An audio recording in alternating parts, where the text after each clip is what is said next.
L'Internet n'est plus seulement celui des milliards de données que nous partageons et consultons, mais de plus en plus un Internet des objets où de nombreux appareils interagissent entre eux, mais aussi avec leurs détenteurs.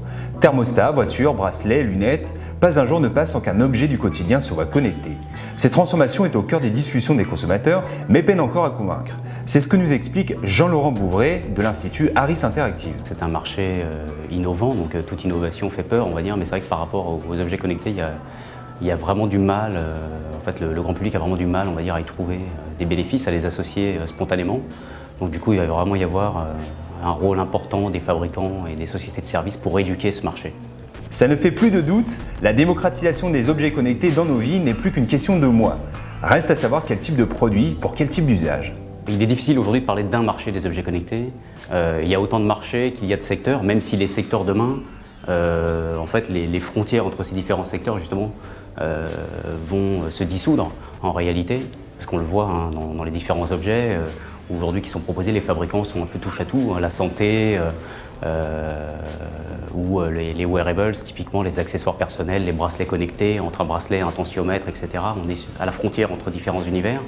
Donc aujourd'hui, c'est un marché qui va se développer différemment selon ces secteurs, mais qui de toute façon va se développer, c'est inéluctable et c'est ce que nous dit le grand public.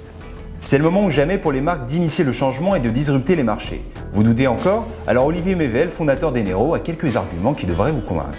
Alors en fait, connecter un objet, c'est assez simple.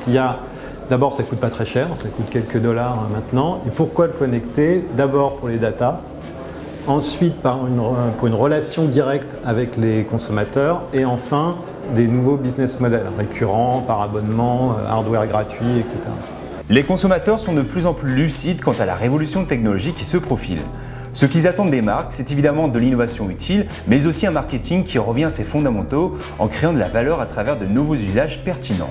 Tout l'enjeu étant maintenant d'accompagner nos marques dans ce changement qui concerne donc les objets, mais aussi et surtout les données associées. Ces fameuses data jouent donc un rôle central. Ils génèrent énormément de données qui peuvent être donc, soit utilisées à des fins marketing, mais aussi pour améliorer le service. Mais comme je le disais, il y a deux autres raisons. C'est un, la relation directe, et deux, les nouveaux modèles économiques. Les analystes se projettent jusqu'en 2020 et estiment que plus d'une centaine de milliards d'objets connectés viendront enrichir notre quotidien.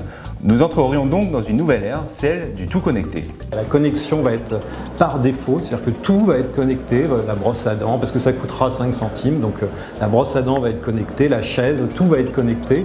Et ce n'est pas forcément des nouveaux objets qui vont être créés, mais il faut imaginer un quotidien où tous les objets avec lesquels vous vivez sont connectés.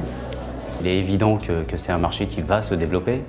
La question est moins du côté du grand public, hein, parce que de toute façon, le rythme d'adoption, même s'il va prendre du temps, on va dire, pour ces objets, il sera là en 2020, c'est une évidence. C'est plus en fait côté fabricants et sociétés de services comme les assurances hein, qui s'intéressent beaucoup à ce domaine des objets connectés, que les défis à relever sont importants. Et en fonction en fait, de leur capacité à le faire, le marché en 2020, on verra ce qu'il sera.